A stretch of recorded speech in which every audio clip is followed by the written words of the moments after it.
Hello and welcome to week 8 of this 52-week movie review challenge. This week, as part of Romance Month, I watched The Notebook, and yes, I cried at the end of the film. The Notebook stars Ryan Gosling and Rachel McAdams as Noah and Allie respectively, and basically follows the romance of their young lives. The story also has a framing device of an older man, Duke, telling an older woman a story about a young couple in love, which just happens to be the film that we're watching. It's fairly basic, I think. Like, it's a classic sort of summer romance story. Young girl comes to this town for a holiday, meets a young guy. They hit it off quite well.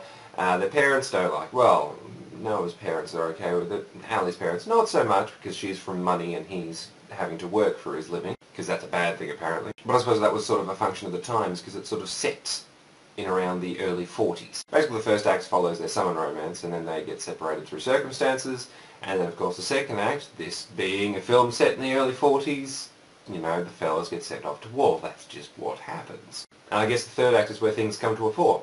I found the film slow to get going.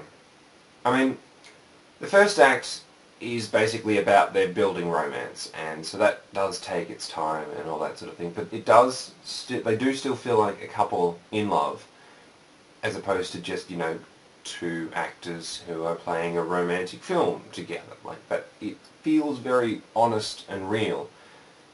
It seems to take a while, but that may be a function of that. It's one of those films where the payoff is at the very end. I mean, I know it's about a decade old, so most people know what the key twist is and all that sort of thing. But I didn't, until my mother told me about it before I started watching the film. Jesus!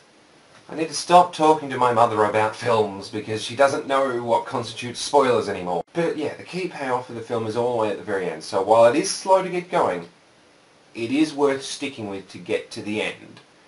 And as I said at the start of the film, yes, I was in tears at the very end for a good 10 minutes or so. Overall, rating-wise, probably 5.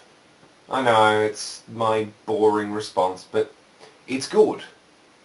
I don't need to go back and watch it again, but it's good. I deducted marks for it taking a while to build up, but I mean, I guess that's sort of what it does. Oh god, I've just realised I'm basically comparing it to 2001: A Space Odyssey. I never would have thought when I set out on this movie challenge I'd be comparing The Notebook to 2001: A Space Odyssey, but there you go. Thank you for watching this week's movie review. Next week, as part of the final film for Romance Month, I am finally watching Love Actually. If you've got any comments or questions, leave them in the comments below.